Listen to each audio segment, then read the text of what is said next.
أعوذ بالله من الشيطان الرجيم. بسم الله الرحمن الرحيم. الحمد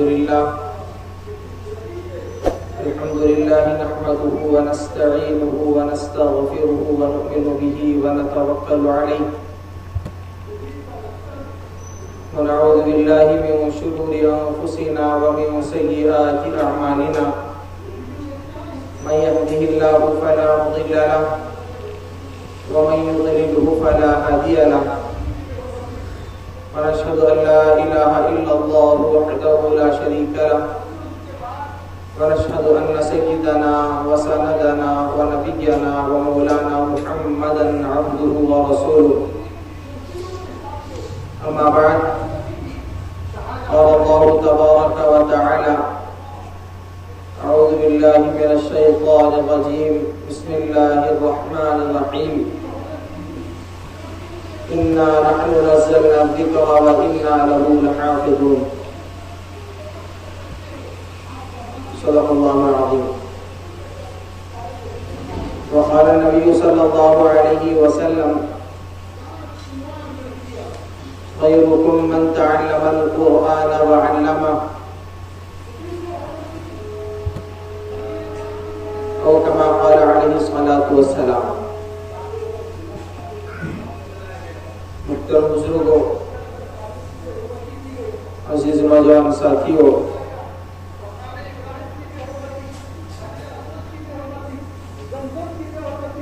قرآن مجید کی جو آیت آپ حضرات کے سامنے تلاوت کی گئی ہے، اس کے اندر اللہ تعالیٰ فرماتے ہیں: اِنَّا نَحْنُ نَزَّلْنَا الذِّكْرَ وَإِنَّا لَهُ لَحَافِظُونَ، کہ بے شک ہم نے ہی ذکر کو اتارا ہے. یہاں ذکر سے مراد قرآن مجید ہے. اللہ تعالیٰ فرماتے ہیں کہ بے شک ہم نے ہی قرآن مجید کو اتارا ہے. وَإِنَّا لَهُ لَحَافِظُونَ، اور بے شک ہم ہی اس کی حفاظت فرمائیں گے.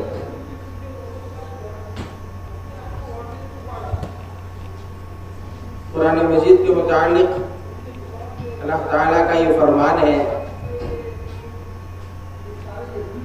کہ قرآن مجید کو جس طریقے سے ہم نے اتارا ہے،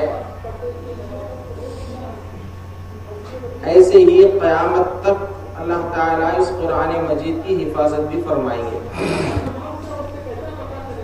اور اللہ کے نبی صلی اللہ علیہ وسلم نے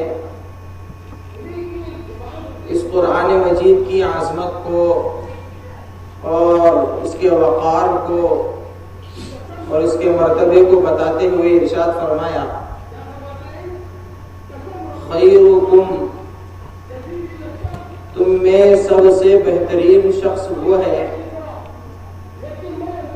من تعلم القرآن وعلمہ،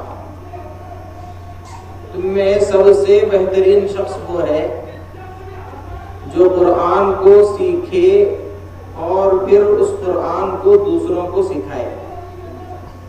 خود سیکھے اور پھر دوسروں کو سکھائے، وہ تم میں کا سب سے بہترین انسان ہے. الغرض، اس قرآن مجید کے نزول کے ذریعے اللہ تعالی بندوں سے چاہتے کیا ہیں؟ اللہ تعالیٰ نے یہ قرآن مجید کیوں نازل فرمایا؟ اس کے پیچھے اللہ تعالیٰ نے ایک مقصد رکھا ہے کہ یہ قرآن مجید ایسے ہی بلا وجہ نازل نہیں کیا گیا. یہ قرآن مجید ایسے ہی بیکار اللہ نے نہیں اتارا ہے، بلکہ اس کے پیچھے ایک مقصد ہے. مقصد کیا ہے؟ اس مقصد کو ہم ایک مثال سے سمجھتے ہیں. دنیا میں ہم کوئی چیز خریدتے ہیں، استعمال کی چیزیں خریدنے کے بعد آپ نے دیکھا ہوگا کہ اس چیز کے ڈبے میں، اس چیز کے باکس میں ایک چھوٹی سی کتاب ہوتی ہے. جس کے اندر اس چیز کے استعمال کا طریقہ لکھا ہوا ہوتا ہے کہ اس چیز کو کیسے استعمال کیا جائے. آپ ایک موبائل خریدتے ہیں تو اس کے باکس کے اندر ایک چھوٹی سی کتاب، ایک کتابچہ ملے گا جس کے اندر اس چیز کے، اس موبائل کے استعمال کا طریقہ لکھا ہوتا ہے کہ اس کو کیسے استعمال کیا جائے، کتنا اس کو چارج کیا جائے گا، وہ تمام چیزیں اس میں لکھی ہوتی ہیں. اب کوئی بندہ اس کو خریدنے کے بعد یہ کہتا ہے کہ میں نے اپنی محنت کے پیسوں سے اس چیز کو خریدا ہے، دن رات میں نے محنت کی، اپنا خون پسینہ بہایا، اور جو میری محنت سے جو روپیہ پیسہ میں نے حاصل کیا، ان روپیوں سے میں نے یہ چیز خریدی ہے، اب میں اس کا مالک بن گیا ہوں. اب جب میں اس چیز کا مالک بن گیا تو مالک بننے کے بعد میں بنانے والے کی بات کو نہیں مانوں گا. اس میں جو چیز لکھی ہوئی ہے اس کتابچے میں اس کو نہیں مانوں گا، میں اپنی مرضی سے اس کو استعمال کروں گا. تو ہم سب جانتے ہیں اور ہم سب مانتے ہیں کہ بنانے والے نے اس کے استعمال کا جو طریقہ بتایا ہے اس کے خلاف اگر کوئی اس کو استعمال کرتا ہے تو وہ چیز اس کو نفع نہیں دے گی. آپ نے ایک سواری خریدی، اس کے ساتھ اس کے کاغذات میں ایک چھوٹی سی کتاب ہوتی ہے جس میں لکھا ہوتا ہے گاڑی آگے کیسے بڑھے گی، گاڑی کو اگر روکنا ہے، بریک لگانا ہے تو کیا کرنا پڑے گا، تمام چیزیں اس میں لکھی ہوتی ہیں. اب ایک بندہ کہتا ہے کہ میں دن رات محنت کر کے میں نے پیسہ کمایا، اب ان پیسوں سے میں نے گاڑی خریدی، اب جب میں اس کا مالک بن گیا تو مالک بننے کے بعد میں بنانے والے کی بات کو کیوں مانوں؟ میں اس گاڑی کا مالک ہوں، میں اپنی مرضی سے استعمال کرتا ہوں. بنانے والا کہہ رہا ہے کہ سامنے اگر کوئی چیز آئے تو بریک لگاؤ، گاڑی رکے گی، تم بھی بچو گے، گاڑی بھی بچے گی. خریدنے والا کہتا ہے کہ نہیں، میں تیری بات کیوں مانوں، میں اس کا مالک ہوں. اگر کوئی چیز ٹکرانے والی سامنے آتی ہے میں بریک نہیں لگاؤں گا. لوگ اس کو بیوقوف سمجھیں گے کہ مالک تو ہے، یقیناً تو اس کا مالک تو بن گیا ہے، لیکن مالک بننے کے بعد بھی استعمال کا طریقہ تجھے اس گاڑی کو بنانے والے کی بات کو مان کر ہی عمل کرنا پڑے گا. یہ ہم سب کا یقین ہے کہ بنانے والا استعمال کا طریقہ بتاتا ہے. ایسے ہی اللہ تعالیٰ نے قرآن مجید میں ایک جگہ ارشاد فرمایا وَالتِّينِ وَالزَّيْتُونِ وَطُورِ سِينِينَ وَهَذَا الْبَلَدِ الْأَمِينِ لَقَدْ خَلَقْنَا الْإِنسَانَ فِي أَحْسَنِ تَقْوِيمٍ. اللہ نے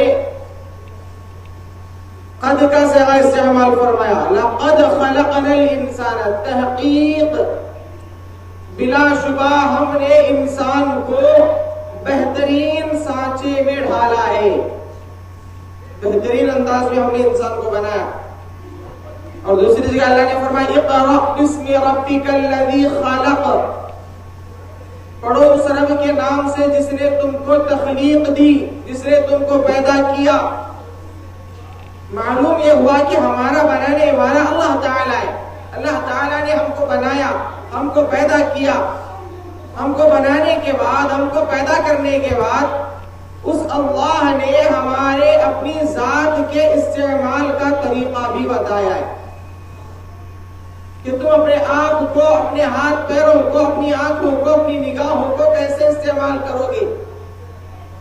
استعمال کا طریقہ اللہ نے بتایا ہے.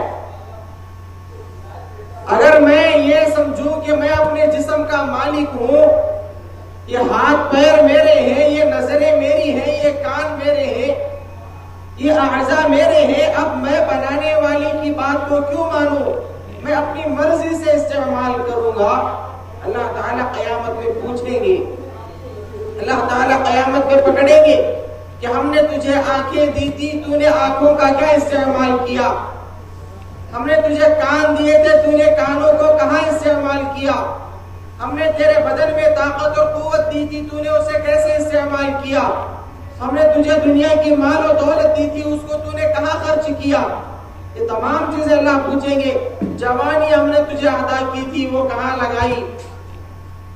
اللہ نے ان تمام چیزوں کے استعمال کا طریقہ بتایا ہے قرآن مجید میں۔ اور قرآن مجید کے ایک آیت میں اللہ تعالیٰ ارشاد فرماتے ہیں اِنَّا عَرَضْنَا الْأَمَانَةَ عَلَى السَّمَاوَاتِ وَالْأَرْضِ وَالْجِبَالِ، کہ ہم نے اس امانت کو آسمانوں کے سامنے، پہاڑوں کے سامنے، زمین کے سامنے پیش کیا۔ امانت سے مراد قرآن مجید۔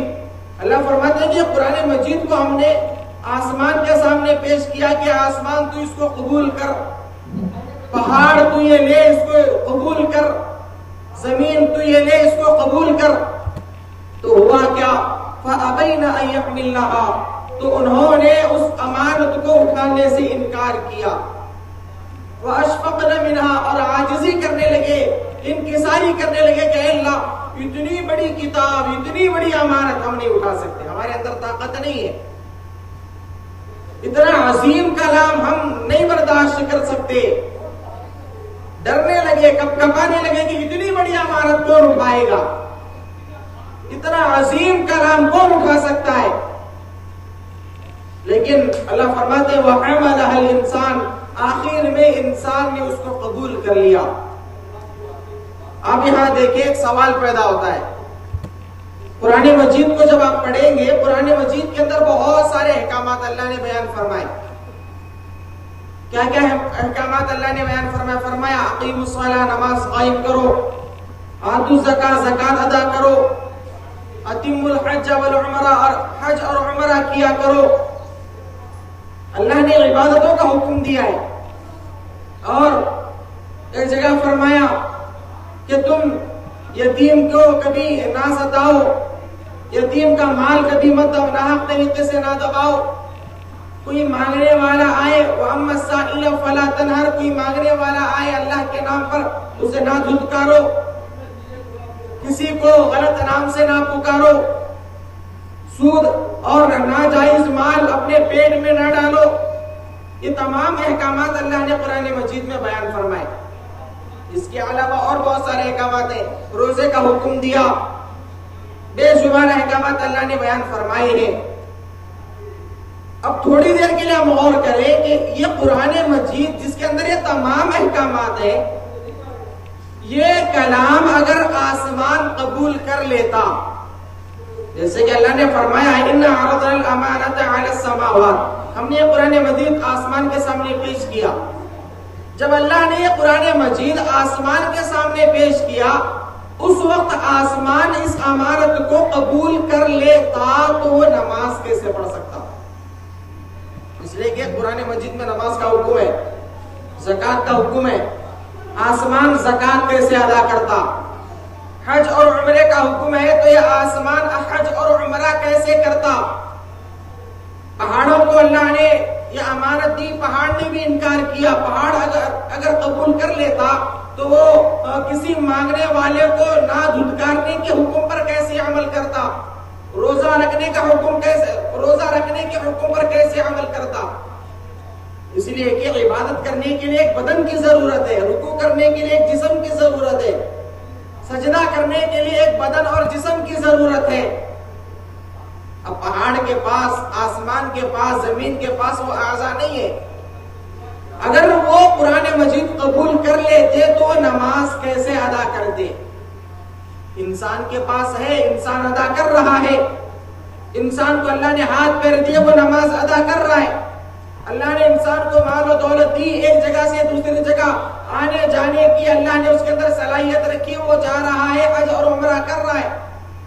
تو اس کا جواب مفسرین نے یہ دیا ہے کہ جس وقت انسان نے اس کلام مجید کو قبول کیا ہے، اس وقت انسان کے پاس یہ بدن موجود نہیں تھا، دنیا میں آنے کے بعد انسان نے قبول نہیں کیا ہے، پیدا ہونے کے بعد انسان نے قرآن مجید کو قبول نہیں کیا۔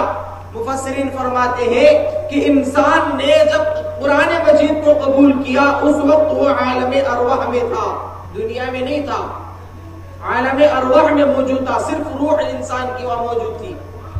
جب انسان نے اس کلام کو قبول کیا تو اللہ نے اس قرآن کے احکامات پر عمل کرنے کے لیے ایک بدن بھی اللہ نے بطور امانت کے انسان کو عطا کیا۔ بات سمجھ میں آ رہی ہے؟ قرآن مجید ایک امانت ہے، اس کے اندر بہت سارے احکامات ہیں۔ عالم ارواح میں رہتے ہوئے جب انسان نے اس کلام مجید کو قبول کیا تو اس کے احکامات پر، اس امانت کے احکامات پر عمل کرنے کے لیے اللہ نے ایک بدن بھی بطور امانت کے ہم کو دیا ہے۔ یہ میں اپنے ہاتھ پیر کا مالک نہیں ہوں، میں اپنے بدن کا اونر نہیں ہوں، اللہ نے بطور امانت کے مجھ کو دیا ہے۔ اب یہ بات کیسے ثابت ہوگی کہ میں اپنے جسم کا مالک نہیں ہوں؟ پیدا ہونے سے لے کر مرنے تک یہ بدن تو میرے ساتھ رہنے والا ہے۔ اب آپ کیسے کہہ سکتے ہیں کہ میں اپنے بدن کا مالک نہیں ہوں؟ اس کا جواب آپ فقہ کی کتابوں میں اٹھا کر دیکھیں گے، آپ کو ملے گا۔ علماء نے مسئلہ بتایا ہے، مفتیان نے مسئلہ بتایا ہے کہ انسان اپنے بدن کا مالک نہیں ہے۔ یہ ہمارا جسم سر سے لے کر پیر کے تلوؤں تک اور پیر کے ناخنوں تک، یہ ہم اپنے بدن کے مالک نہیں ہے، یہ اللہ کی امانت ہمارے پاس ہے۔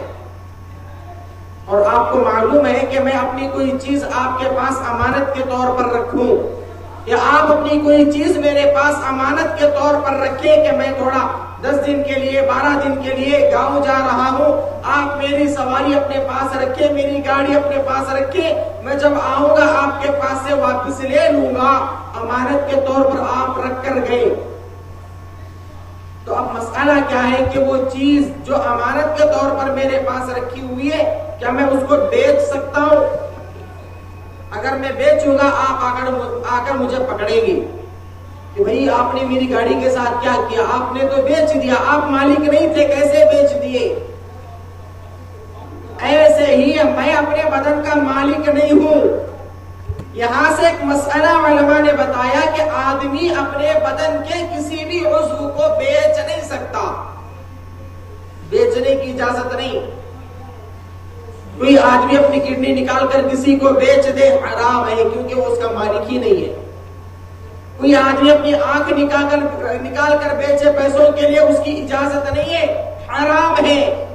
جس طریقے سے شراب کا بیچنا حرام ہے، جس طریقے سے خنزیر کا گوشت یا خنزیر کا بیچنا حرام ہے، اسی طریقے سے حرام انسان کا اپنے بدن کے اعضاء کو بیچنا حرام ہے۔ یہاں کوئی آدمی اپنی کڈنی نکال کر بیچے، بہت دور کی بات ہے، سوچ نہیں سکتا کوئی، ہو سکتا ہے کوئی دنیا میں بیچے، لیکن ایک عام رواج ہمارے معاشرے میں جو چل رہا ہے، عورتیں اپنے بال سر کے جو گرتے ہیں نکال کر، وہ جو خریدنے والے آتے ہیں بالوں کو ان کے پاس بیچتی ہیں۔ حرام ہے، نہیں بیچ سکتے، ناجائز ہے۔ ہم کو بتانے کی ضرورت ہے کہ بھائی ہم اپنے بدن کے مالک نہیں ہیں۔ اگر ہمارے سر کے بال گرتے ہیں یا ہم اپنے ناخن تراشتے ہیں تو ان کو دفنانے کا حکم دیا گیا۔ کسی جگہ لے جا کر دفناؤ، لے جا کر کسی نالی میں بہانے کی اجازت نہیں ہے، دفنانے کا حکم دیا گیا۔ کیوں حکم دیا گیا؟ کیونکہ انسان ایک معزز چیز ہے، اللہ نے اس کو عزت بخشی ہے، اللہ نے اس کو احترام سے نوازا ہے، اشرف المخلوقات بنایا ہے، تو اس کا ایک ایک عضو بھی اشرف المخلوقات ہے، قابل تکریم اور قابل تعظیم چیز ہے۔ اسی لیے دفنانے کا حکم دیا گیا کہ مرنے کے بعد جس طریقے سے پورے جسم کو دفنایا جاتا ہے، کہیں لے جا کر پھینکا نہیں جاتا، باعزت طریقے سے احترام کے ساتھ عزت کے ساتھ لے جا کر دفنایا جاتا ہے، ایسے ہی اگر ہم اپنے بال نکال رہے ہیں، اپنے ناخن نکال رہے ہیں، تو ان کو دفنانے کا حکم دیا گیا۔ یہ مسائل ہیں۔ تو یہاں سے معلوم ہوا کہ اللہ نے ہم کو یہ بدن بطور امانت کے دیا ہے۔ اب ہم اس امانت کا صحیح استعمال کیسے کریں، کب کریں، کیسے اس کا صحیح استعمال ہوگا؟ تو اللہ نے ساتھ میں کتاب بھی دی ہے کہ دیکھو اس قرآن مجید میں اس بدن کے استعمال کا طریقہ تم کو بتایا گیا ہے. یہ قرآن مجید ایسی ہمارے اپنے گھروں میں سجانے کے لیے اللہ نے نہیں دی. آپ دوائی خریدتے ہیں تو دوائی کے ساتھ جو پرچی آتی ہے اس کے اوپر دیکھتے ہیں کہ بھائی اس کے اندر کون کون سی دوائیاں ہیں، یہ دوائی کس چیز کے لیے استعمال ہوتی ہے، یہ دوائی کون سی بیماری میں استعمال کی جاتی ہے. آدمی پڑھتا ہے، تحقیق کرتا ہے، اس کے بعد استعمال کرتا ہے کہ کہیں مجھے یہ دوائی نقصان نہ پہنچا دے، اس کے ذریعے مجھے کہیں ریئیکشن نہ ہو جائے. ایک معمولی چیز خریدنے کے بعد ہم تحقیق کرتے ہیں تو ہمارا اتنا بڑا جسم جس کو ہم لاد کر گھوم رہے ہیں، جس کو ہم استعمال کر رہے ہیں، جس سے ہم فائدہ اٹھا رہے ہیں، اس کے بارے میں اللہ نے کتاب دی ہے کہ دیکھو اس کتاب میں ہم نے پورے زندگی گزارنے کا طریقہ بتایا ہے. پوری حیات کا اللہ نے پورا نچوڑ رکھا ہے، زندگی کے ہر موڑ کا قاعدہ اور قانون اللہ نے بتایا ہے. اور مرنے کے بعد تو یہ بہانہ نہیں کر سکتا کہ اللہ مجھے پڑھنے نہیں آتا تھا میں کیا کروں. یہ بہانہ نہیں چلے گا، ہمیں معلوم کرنے کی ضرورت ہے. راستے پر چلتے ہوئے اگر کوئی پولیس ہمیں پکڑ لیتا ہے، گاڑی ہماری پکڑ لیتا ہے اور بتاتا ہے کہ بھائی تمہارے پاس یہ ڈاکومنٹس نہیں ہے، بنانا چاہیے تھا، تمہیں چالان بھرنا پڑے گا. میں یہ کہوں کہ صاحب مجھے معلوم ہی نہیں ہے، مجھے پتا ہی نہیں تھا، کیا ہمیں چھوڑ دیا جائے گا. قانون سے لا علم ہونا یہ مجبوری نہیں سمجھی جاتی. آپ کو بتایا جائے گا کہ سمجھو کہ ہمارا قانون کیا ہے.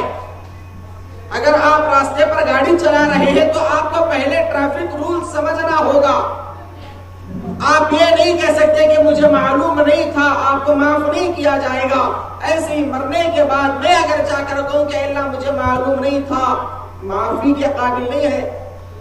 یہ عذر اللہ تعالیٰ قبول نہیں فرمائیں گے. اللہ بتائیں کہ ہم نے تمہیں قرآن مجید دیا تھا، تمہارے پاس موجود تھا، تم نے اس کے اندر کیوں نہیں جھانکا، تم نے اس کے اندر معلوم کیوں نہیں کیا. پکڑا جائے گا، پوچھا جائے گا. یہ قرآن مجید اللہ نے ہم کو مخمل کے کپڑوں میں لپیٹ کر عطر لگا کر اور سنگ مرمر کے طاقوں پر سجانے کے لیے نہیں دیا ہے. قرآن مجید اچھا ہمارے گھروں میں قرآن مجید کھلتا کب ہے، ہمارے گھروں میں قرآن مجید کی تلاوت ہوتی کب ہے. معاف کرے اللہ میں 1000 مرتبہ نہیں، لاکھ مرتبہ اللہ میں معاف فرمائے. اگر کسی کا گھر میں انتقال ہوتا ہے ہم یہ سمجھتے ہیں کہ ہاں اب قرآن مجید کھولنے کا نمبر ہے. ہم نے یہ سمجھا کہ قرآن مجید مردوں کے لیے نہیں، قرآن مجید زندوں کے لیے ہے. قرآن مجید مرنے والوں پر صرف مرنے والوں کو پڑھ کر بخشنے کے لیے نہیں ہے. اللہ نے قرآن مجید زندگی گزارنے کا طریقہ بتانے کے لیے دیا ہے. قسم کھانے کی باری آتی ہے تب قرآن مجید اٹھا لے، نہیں پڑھ کر کسی پر دم کرنے کے لیے نہیں. قرآن مجید اللہ نے عمل کرنے کے لیے دیا ہے. تھوڑی دیر کے لیے سوچے کہ اگر ہمارا کوئی قریبی رشتہ دار، ہمارا کوئی بیٹا وغیرہ کسی دوسرے ملک میں رہتا ہے، وہاں سے ہمیں وہ خط لکھ کر بھیج رہا ہے، ہر مہینہ خط لکھ کر بھیج رہا ہے. میں لیتا ہوں، لینے کے بعد اسے اپنی آنکھوں سے لگاتا ہوں، چومتا ہوں، سینے سے لگاتا ہوں، کیونکہ میرے بیٹے نے مجھے خط بھیجا ہے، میرے بھائی نے مجھے خط بھیجا ہے. لے جا کر چومنے کے بعد عطر لگا کر اوپر طاق پر سجا دیتا ہوں. بہت سارے خطوط جمع ہوئے. ایک دن آ کر آپ پوچھتے ہیں کہ حضرت یہ سب تمام خط کس کے ہیں؟ میں کہتا ہوں کہ میرا بیٹا باہر رہتا ہے، میرا بھائی باہر رہتا ہے، وہاں سے وہ مجھے خط بھیجتا ہے. ہر مہینہ ایک خط آ رہا ہے. آپ پوچھتے ہیں کہ اچھا خطوط میں کیا لکھا ہوا ہے، اس نے کیا بتایا؟ میں کہتا ہوں کہ مجھے پڑھنا نہیں آتا، اس لیے میں نے کبھی پڑھا نہیں ہے. آپ کہیں گے کہ اس کو کھول کر پڑھو، یا کم سے کم اس کے پاس جاؤ جو پڑھنا جانتا ہو. پتا نہیں تمہارے رشتہ دار نے اس کے اندر کیا لکھا ہے. ہو سکتا ہے بیمار ہو سکتا ہے اسے پیسوں کی ضرورت ہو، یا یہ ہو سکتا ہے کہ اس نے آپ کو پیسے بھیجے ہوں گے، آپ کی خیریت دریافت کرنا چاہتا ہوگا، اس کو کچھ پریشانی ہوگی، بیمار ہوگا، اس نے اپنے حالات زندگی لکھے ہوں گے. کھولو پڑھو، تمہیں پتا چلے گا کہ وہ چاہتا کیا ہے. نہ پڑھ کر بس میں سینے سے لگا کر چوم کر آنکھوں سے لگا کر اوپر سجا رہا ہوں، یہ میری عقل مندی نہیں ہے۔ ایسی قرآن مجید میں یہ سمجھوں کہ بس اس کو چومنا ہے، آنکھوں سے لگانا ہے، ادھر لگا کر اوپر سجانا ہے، اللہ نے اسی لیے قرآن مجید نہیں دیا۔ قرآن مجید اللہ نے پڑھ کر اس کے اندر اپنی مشعل راہ تلاش کرنے کے لیے دیا ہے کہ تمہیں زندگی کیسے گزارنا ہے۔ اللہ تعالیٰ اس کے اندر اللہ نے تمام چیزیں رکھی ہیں، اللہ نے اس کے اندر زندگی گزارنے کا طریقہ لکھا، اللہ نے اس کے اندر تمام چیزوں کی علوم رکھے۔ قرآن مجید اصل مخزن ہے جس سے تمام علوم نکلتے ہیں۔ آپ تحقیق کرتے جائیں، آج کی دنیا نے اس کے اندر تحقیق کرتے کرتے دنیا والوں کو معلوم ہو رہا ہے کہ آج جو ہم نئی مشینوں کے ذریعے، بڑی بڑی ٹیکنالوجی کے ذریعے جو چیزیں ہم سمجھ رہے ہیں، آج سے 1400 سال پہلے اللہ نے قرآن مجید میں رکھا ہے۔ آج سے 1400 سال پہلے ایک چھوٹی سی مثال میں آپ کے سامنے رکھتا ہوں۔ ابھی چند دن پہلے، 2 مہینے 3 مہینے پہلے ناسا والوں نے ایک ویڈیو جاری کی جو آسمان کے اندر سیٹلائٹ وغیرہ بھیج کر وہاں کے تمام ستاروں اور سیاروں کے حالات پر نظر رکھتے ہیں۔ ناسا جو کمپنی آپ کو معلوم ہے، انہوں نے ایک ویڈیو جاری کی جس کے اندر انہوں نے ایک ستارہ بتایا، ایک ستارہ انہوں نے بتایا کہ دیکھو ہمیں ایک نیا ستارہ ملا ہے، ایک نیا سیارہ ہمیں ملا ہے، اس کے اندر سے کھٹکھٹانے کی آواز آ رہی ہے، جیسے دروازہ نوک کرتے ہیں، دروازہ کھٹکھٹاتے ہیں، ویسی آواز آ رہی ستارے کے اندر سے۔ اور انہوں نے بتایا کہ دیکھو ایک ستارہ ہمیں نیا دریافت ہوا ہے آسمان میں، اس کے اندر سے ایسی آواز آتی ہے جیسے کوئی دروازہ کھٹکھٹا رہا ہے۔ آج 2024 2023 کے اندر دنیا والوں نے بڑی بڑی مشینوں کے ذریعے، ٹیکنالوجی کے ذریعے معلوم کیا۔ ہم دیکھ کر تعجب کریں کہ بھئی دیکھو ناسا کے سائنسدان کتنے ماہر ہیں، کتنا ان کے اندر علم ہے، کیسی ان کی مشینیں ہیں کہ وہ آسمان کے اندر وہ ستارے کو تلاش کرتے ہیں، اس کی آواز کو وہ ہم تک لا کر سناتے ہیں۔ میرے بھائیوں، آج سے 1400 سال پہلے جائیں، 14 سال پہلے نہیں، 1400 سال پہلے اللہ کے نبی کے زمانے میں جائیں، اللہ تعالیٰ نے قرآن مجید میں سورت نازل فرمائی، وَالسَّمَاءِ وَالطَّارِقِ، قسم ہے آسمان کی اور قسم ہے اس ستارے کی جس کے اندر سے کھٹکھٹانے کی آواز آتی ہے۔ 1400 سال پہلے اللہ نے قرآن مجید میں بتا دیا ہے، آسمان میں ہم نے ایسا ستارہ بھی بنایا ہے جس کے اندر سے کھٹکھٹانے کی آواز آتی ہے۔ ہمیں معلوم نہیں ہے کہ اللہ نے کیا خزانہ قرآن مجید میں رکھا ہے، بس ہم اپنے گھروں میں طاقوں پر سجا رہے اور اللہ تعالیٰ ہماری حفاظت فرمائے، کسی کا گھر میں انتقال ہو جائے تب ہمیں قرآن مجید کھولنے کا نمبر آتا ہے۔ قرآن مجید مردوں پر پڑھ کر بخشنے کے لیے اللہ نے نہیں دیا، زندوں کو راستہ تلاش کرنے کے لیے اللہ نے قرآن مجید نازل کیا کہ کھولو پڑھو، ہم نے اس کے اندر کیا کیا چیزیں رکھی ہیں۔ میں مرنے کے بعد اگر کہوں کہ اللہ مجھے پڑھنا نہیں آتا تھا، مجھے وہ عربی پڑھنے نہیں آتا تھا، قرآن مجید میں نے پڑھنا نہیں سیکھا ہے، یہ قابل تلافی عذر نہیں ہے، معافی کے قابل عذر نہیں۔ اللہ کہیں گے کہ تمہارے پاس تمام ذرائع تھے، وسائل تھے، سیکھ سکتے تھے، سیکھنا چاہیے تھا، معلوم کرنا چاہیے تھا کہ ہم نے کیوں اتارا۔ میرے بھائیو، اللہ کو کیا ضرورت ہے کہ جبرائیل امین کو زمین پر بھیج کر قرآن مجید بھیجے؟ اور اللہ تعالیٰ نے قسم کھائی ہے کہ بھائی ہم اس قرآن مجید کی حفاظت کریں گے۔ خطبے میں جو ہے تلاوت کی گئی، اللہ نے فرمایا اِنَّا نَحْنُ نَزَّلْنَا الذِّكْرَ وَإِنَّا لَهُ لَحَافِظُونَ، کہ اس ذکر کو، اس قرآن مجید کو ہم نے نازل کیا اور ہم ہی اس کی حفاظت کریں گے۔ حفاظت کریں گے کا مطلب کیا ہے؟ اللہ تعالیٰ قرآن مجید کی حفاظت کیسے کر رہے ہیں؟ آپ دیکھیں، جس زمانے میں قرآن مجید نازل ہوا تھا آج سے 1400 سال پہلے، اس وقت سے لے کر آج تک نہ آپ کو ایک زبر میں فرق نظر آئے گا، نہ ایک زیر میں فرق نظر آئے گا، ایک فرق بھی آپ کو نظر نہیں آئے گا۔ چھوٹے چھوٹے معصوم بچے، 8 سال 9 سال کے بچے پورا قرآن مجید اپنے سینے کے اندر محفوظ کر لیتے ہیں، یاد کر لیتے ہیں۔ آج تک دنیا کی کسی بھی مذہب کی کتاب کا حافظ آپ کو نہیں ملے گا، نہ یہودیوں میں آپ کو کتاب کا حافظ ملے گا، نہ نصارہ میں ملے گا، نہ مجوسیوں میں۔ اپنے مذہب کی کتاب کو حفظ کرنے والا دنیا میں کوئی نہیں ہے۔ صرف اللہ نے قرآن مجید کی یہ خاصیت رکھی ہے کہ اللہ تعالیٰ اس کو ایک چھوٹے سے بچے کے اندر پورا محفوظ فرما دیتے ہیں۔ آپ کو معلوم ہوگا عرب کے اندر قرآن مجید کی پرنٹنگ ہوتی ہے، اور جب جاتے ہیں ان کو ہدیے کے طور پر قرآن مجید دیا جاتا ہے. وہ پرنٹنگ کے اندر چند سال پہلے ایک چھوٹی سی غلطی ہوئی. غلطی کیا ہوئی؟ ایک جگہ الف نہیں آنا، ایک جگہ الف لکھا جاتا ہے. دیکھو قرآن مجید کو پڑھنے کے بہت سارے قاعدے، جیسے انگلش کے اندر، کنڑا کے اندر گرامرز پڑھائے جاتے ہیں، قرآن مجید کو پڑھنے کے بھی کچھ قواعد ہیں. وہ قواعد کے اندر کچھ الفاظ قرآن مجید میں ایسے وہ قرآن مجید میں لکھے جاتے ہیں لیکن پڑھے نہیں جاتے. انگریزی کے اندر بھی ویسا ہے، بہت سارے انگریزی کے حروف سائلنٹ ہوتے ہیں، لکھتے ہیں لیکن پڑھتے نہیں ہیں. ایسے قرآن مجید کے اندر بھی بہت سارے حروف ایسے ہیں، الف ہے، واو ہے، یا ہے. قرآن مجید میں بہت ساری جگہ لکھے تو جاتے ہیں لیکن پڑھے نہیں جاتے. لکھتے ہیں بس، پڑھنے میں نہیں آتے. وہ پریس کے اندر کیا غلطی ہوئی کہ جو الف لکھا تو جاتا ہے لیکن پڑھا نہیں جاتا. وہ الف وہاں لکھنا وہ لوگ بھول گئے، غلطی سے وہ الف چھوٹ گیا، جس کی وجہ سے اب کئی ہزار قرآن مجید پرنٹ ہو چکے ہیں، وہ بغیر الف کی پرنٹ ہو گئے. اگر وہ الف لکھا بھی جائے تب بھی پڑھا نہیں جاتا. اس الف کے بغیر ہی بہت سارے قرآن مجید پرنٹ ہو گئے. بعد میں معلوم ہوا، اس کے اوپر نظر ثانی کی گئی، انہوں نے دیکھا کہ بھائی یہاں ایک الف لکھنا چاہیے تھا، نہیں لکھے، بغیر لکھے یہ قرآن مجید ہزاروں کی تعداد میں پرنٹ ہو چکے. اب کیا کیا جائے؟ وہ قرآن مجید علماء کے پاس پہنچے، بڑے بڑے وقت کے علماء کے پاس.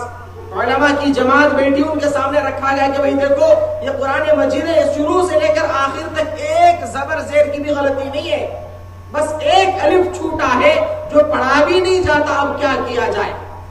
علماء نے فرمایا کہ نہیں، قرآن مجید کو اللہ نے جیسے اتارا ہے قیامت تک اس کو ویسے ہی رہنا ہے، ہم اس کے اندر تبدیلی نہیں کر سکتے. اب وہ کمپنی والوں نے پوچھا کہ اب ہزاروں کی تعداد میں قرآن مجید پرنٹ ہو چکے، کیا کیا جائے؟ علماء نے مسئلہ بتایا اور حکم دیا کہ کچھ نہیں کیا جائے گا. پورے قرآن مجید کو لو، جتنے بھی پرنٹ ہوئے غلطی کے ساتھ ان کو ایک کپڑے میں، صاف کپڑے میں لپیٹ کر سمندر کی گہرائی میں لے جا کر چھوڑ دیا جائے. دنیا میں اس کو نہیں پھیلایا جائے گا. یہ ہے اللہ تعالیٰ قرآن مجید کی حفاظت کیسے فرماتے ہیں. اللہ تعالیٰ نے قرآن مجید کی حفاظت دنیا میں کیسی کی ہے انسان سوچ بھی نہیں سکتا. کیسی کیسی مثالیں ہیں. اللہ تعالیٰ نے دنیا میں اس کو قرآن مجید کی حفاظت کیسے فرمائی. چھوٹا بچہ ہے، معصوم بچہ ہے، آپ اس کو نیند میں سے اٹھا کر پوچھیں کہ بھئی یہاں سے پڑھا، آپ کو حفظ پڑھ کر سنائے گا. اللہ تعالیٰ محفوظ فرماتے. ہم کو صبح کی بات شام میں یاد نہیں رہتی، لیکن قرآن مجید اللہ تعالیٰ سینوں میں محفوظ فرماتے. یہ اللہ تعالیٰ کی حفاظت کا وعدہ ہے. بخارا کے اندر، سمرقند کے اندر جب وہاں پر ایک طوفان چلا، ایک فتنہ چلا، کمیونزم کا جب فتنہ چلا، وہاں کی حکومت نے وہاں کے لوگوں پر قانون لگایا، کسی کے گھر میں اسلام کی کوئی بھی نشانی نہیں رہے گی. نہ گھر میں ٹوپی رکھنے کی اجازت، نہ مسلح رکھنے کی اجازت، نہ قرآن مجید رکھنے کی اجازت، نہ کوئی اور دینی کتاب رکھنے کی اجازت. ہر ایک گھر کے اندر جا جا کر اسلام کی تمام نشانیوں کو مٹایا گیا اور حکم نافذ کیا گیا کہ ہر گھر کے اندر ایک شوکیس بنایا جائے گا، ایک کپاٹ بنائی جائے گی اور اس کپاٹ کے اندر شراب کی بوتلیں رکھی جائیں گی. آپ پیو نہ پیو وہ الگ بات ہے، لیکن ہر گھر میں شراب رکھنا ہے. حکومت کی طرف سے یہ قانون جاری کیا گیا. کئی سال تک جب وہاں پر کمیونسٹ کی حکومت رہی، جب اللہ نے ان کا خاتمہ فرمایا، وہاں کے دیکھنے والوں نے دیکھا کہ زمین کے اندر سے، انڈر گراؤنڈ زمین کے اندر تہخانے جہاں ہوتے، وہاں سے ہزاروں نہیں لاکھوں کی تعداد میں چھوٹے چھوٹے حافظ نکل رہے. دیکھنے والے حیران رہ گئے کہ یہ حفاظ کہاں سے نکل رہے. لوگوں نے بتایا کہ حکومت نے ہم پر دباؤ ڈالا کہ قرآن مجید رکھنے کی اجازت نہیں ہے. وہاں کے لوگوں نے کیا کیا، اپنے گھروں کے اندر جو تہخانے ہوتے ہیں، انڈر گراؤنڈ جو گھر کا حصہ ہوتا ہے، وہاں پر ایک استاد کو لے جا کر بٹھاتے. وہاں قرآن مجید نہیں ہے، قرآن مجید کا ایک نسخہ بھی اس شہر میں نہیں تھا، ایک قرآن مجید بھی موجود نہیں تھا. حافظ صاحب کو لے جا کر بٹھاتے، اپنے چھوٹے چھوٹے بچوں کو لے جا کر وہاں چھوڑ دیتے.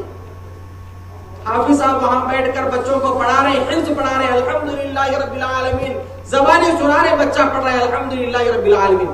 استاد زبانی پڑھ رہا ہے، بچہ زبانی یاد کر رہا ہے، زبانی پڑھتے اور پڑھاتے ہوئے پورا قرآن مجید بچوں نے یاد کر لیا.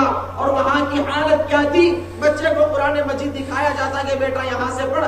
بچہ کہتا کہ حضرت میں نے دیکھ کر پڑھنا نہیں سیکھا ہے, میں نے ڈائریکٹ اپنے استاذ کے سینے سے اپنے سینے میں منتقل کیا ہے. یہ قرآن مجید کی حفاظت کا ذمہ اللہ نے لیا. یہ قرآن مجید آج ہمارے گھروں میں بھی ہے. یہ قرآن مجید آج ہمارے گھروں کے اندر بھی موجود ہے. ایک نہیں, دو نہیں, تین کی تعداد میں موجود ہوتا ہے. دلہن کے گھر میں آنے سے پہلے قرآن مجید لایا جاتا ہے. کیوں لایا جا رہا ہے؟ تاکہ آنے والی پڑھ کر زندگی گزارنے کا طریقہ سیکھے. لیکن ہوتا کیا ہے, گھر میں آنے کے بعد طاق پر سجا دیا جاتا ہے, کبھی کھول کر پڑھنے کی توفیق نہیں ہوتی. نہ بڑوں کو ہو رہی ہے نہ چھوٹوں کو ہو رہی ہے. اللہ ہماری حفاظت فرمائے. اور ہم کو وہ پڑھنا سیکھنا ہے کہ اللہ نے اس کے اندر کیا بتایا. جب آزادی, جنگ آزادی کے اندر علماء کو وہ مالٹا وغیرہ کی جیل میں قید کیا گیا, کالے پانی کے صعوبتیں وہاں انہوں نے برداشت کی. جب وہاں سے وہ چھوٹ کر آئے, آنے کے بعد وقت کے بڑے بڑے علماء نے بتایا کہ اس دیش کے اندر مسلمانوں کو اگر باقی رکھنا ہے تو ان کو دو چیزوں سے جوڑنا پڑے گا. اس دیش کے مسلمانوں میں اگر ایمان باقی رکھنا ہے تو دو چیزوں سے جوڑنا پڑے گا. ایک ہے کہ مسلمانوں کو درس قرآن سے جوڑو, قرآن مجید کی تعلیم دو, قرآن مجید سکھاؤ. اور دوسرا ہے کہ چھوٹے بچوں کو مکاتب سے جوڑو. مکاتب سے جوڑنے کا حکم دیا گیا. بچوں کو قرآن مجید سکھانے کی تعلیم اور ترغیب دی گئی. ہمیں بچوں کی قرآن مجید کی تعلیم پر توجہ دینے کی ضرورت ہے. آج اگر ہمارا بچہ اسکول نہیں جاتا, ہم 10 مرتبہ فون لگاتے ہیں, بچہ اسکول کیوں نہیں گیا, بچہ اسکول آج کیوں نہیں گیا, بچے نے ہوم ورک کیا یا نہیں کیا, آج ہمارا بچہ ٹیوشن گیا نہیں گیا. 10 مرتبہ بچے سے پوچھیں گے, لیکن بچہ اگر مکتب نہ جائے کسی کو پوچھنے کی توفیق نہیں ہوتی. کیوں؟ دنیاوی تعلیم کی ہمارے نزدیک اہمیت ہے, قرآن مجید کی ہمارے نزدیک اہمیت نہیں ہے. یہ اہمیت کے ساتھ ہمیں لینے اور اپنانے کی ضرورت ہے. آج ہم ماشاءاللہ مسلمان مسجد میں آ رہے, ہمارے سروں پر ٹوپیاں ہیں, ہمارے چہروں پر داڑیاں ہیں, لیکن آج کی دنیاوی تعلیم کا جو نصاب رکھا گیا آپ کو معلوم ہے.